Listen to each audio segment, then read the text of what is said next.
Welcome to Studio Potter. I'm Jill Hutton, editor, and today I'm talking with one of our board members, Kate Roberts, to familiarize everybody with the Educator package. Hi, Kate. How are you doing today? Hi. Good. Doing well. Will you tell us a little bit about how you came to be on the board, where you're teaching? Just introduce yourself. Sure. Yeah, so I've been a board member for about a year and a half now. I am currently teaching at the University of Memphis, and I'm an assistant professor here. And as many other faculty, I'm sure, around the country is doing right now, is trying to kind of figure out or plan for multiple scenarios that are happening right now.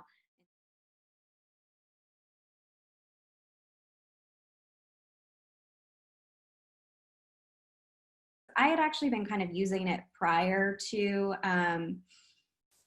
this and been asking students to get memberships and that sort of thing. And sometimes part of that, a problem with that is sometimes students, didn't want to necessarily sign up, or they didn't want to spend the money for it or something like that.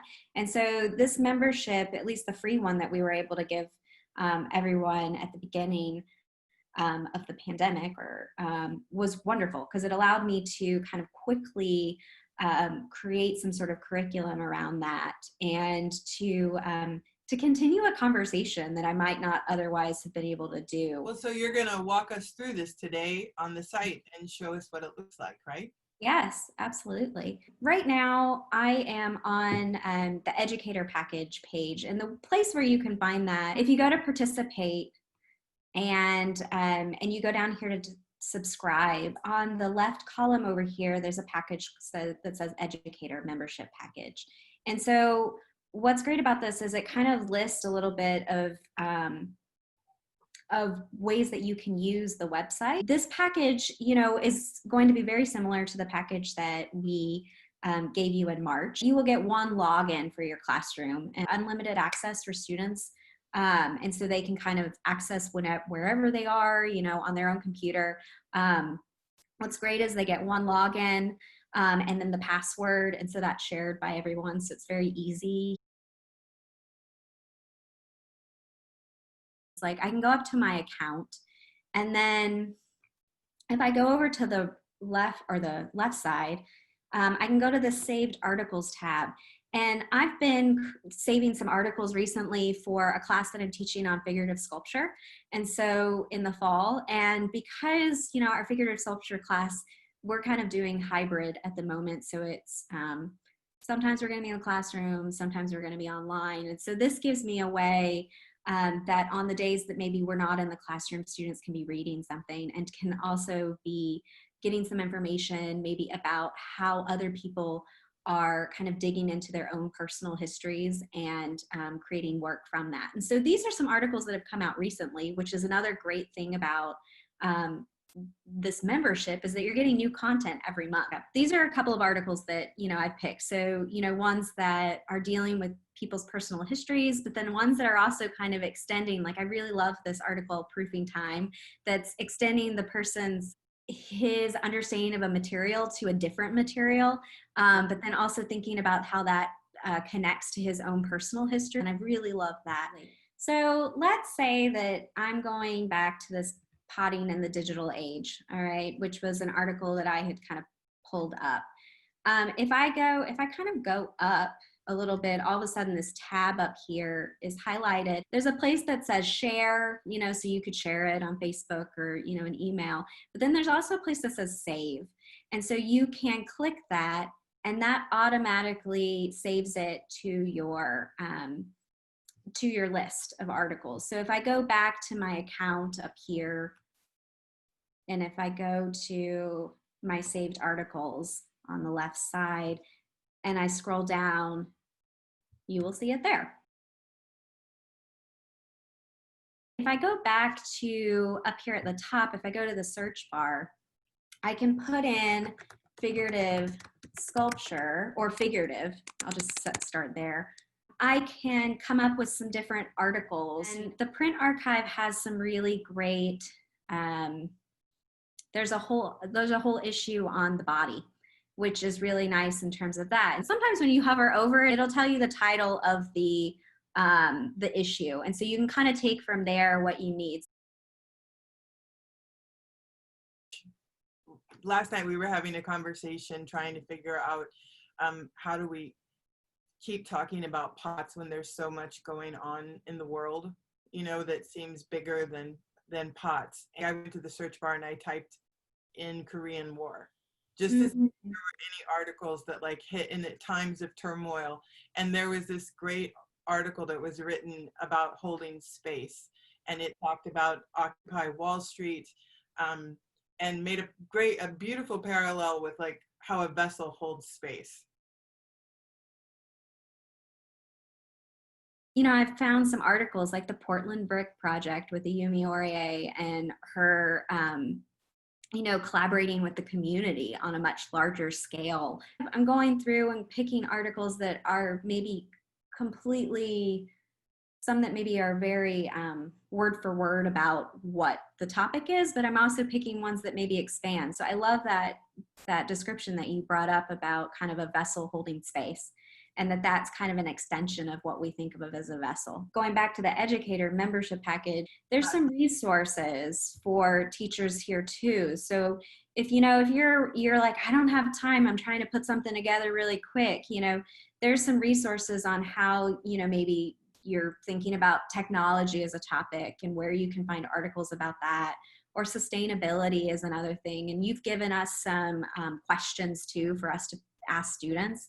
And that's really nice as kind of a leaping off point in that case as well, so that we can kind of draw from this. So, you know, we're really trying to create this package is more than just like giving you articles. We're trying to create some sort of curriculum too for you, or, you know, and something for you to draw from. And if you scroll all the way down to the bottom, there's some testimonials, so you can kind of see how other faculty have used it. We are always looking for people to tell us too how you're using it in the classroom. And we're looking for feedback. Studio Potter is looking for feedback so that we can kind of make this a really great resource for you.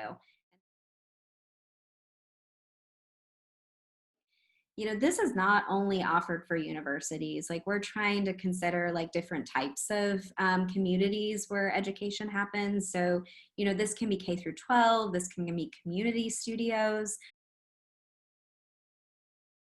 It costs $95. And I think for, you know, that's like, for me, that's a deal in terms of like my thinking about, you know, what I'm getting for all of this and how many students, like unlimited amount of students can use this. We have about 100 ceramic students, and that's like less than $1 per student.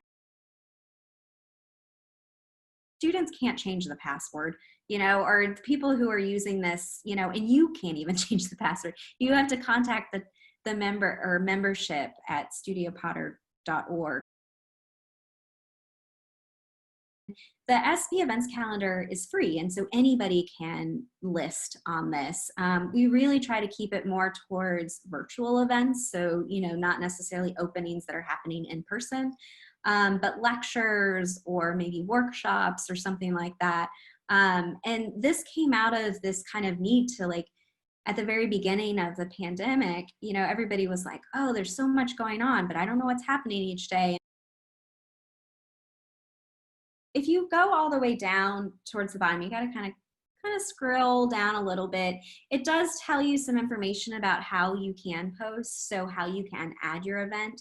It also gives you a couple of things that we want to make sure that you think about before you post an event. So like, is this ceramics related? This must be virtual, all right? And then also it must be event based. So we're not really looking for events that are going to be like 2 or 3 weeks long. And one thing I did want to mention, you propose to teachers to create some sort of curriculum around students writing articles. I think for the past 3 months we've had an article, and we'll have one from Sean O'Connor's students in September. It's a great opportunity for students to go through the editing process and like pass it back and forth and to have a professional experience. Right, and so if you're on the Educator membership package page, you can click, so this says opportunity for students to be published authors. You know, we clicked here, we linked you to an article of a student author who had written one as part of an assignment. And you know, some of these are they're really great. I just love that that's an also possibility for students to start to add something to their resume as well. And you know, writing is such a strong, I mean, it's something that we can do at home too at the same time, and that we can, you know, that we don't necessarily need to have a wheel to do, or we don't necessarily need to have a space to do that. And so we can still be exercising our minds in terms of you know, learning about different ways people create. Um, and I think that this was a really great way of doing that. Kate, thank you so much for walking us through this. And I think like the important thing is that you would go to Studio Potter's homepage, go to subscribe, and in the left column, it's the educator package. And we mean that to be for educators in the broadest sense of the term. If you go to renew your membership here, if you go down to the bottom of this, you can click on the educator package. And so it'll take you to a to PayPal, where you can then you can buy this package. And this package is for a whole year. And right now we're giving you the month of August for free. So if you sign up now, you get August for free. And so you'll have this membership for a year after that. And that'll help you to kind of be planning for the semester too. Kate, thank you so much for taking us through that. And thanks to the membership committee for putting this package together. I hope it's going to be a great resource. I hope so too. Please share, everybody share what you're doing in your classroom. I mean, I think we're all kind of navigating this at the moment and trying to figure out what's the best way to do this. And I think it's helpful when we can kind of hear from each other and how you've used this in your classroom.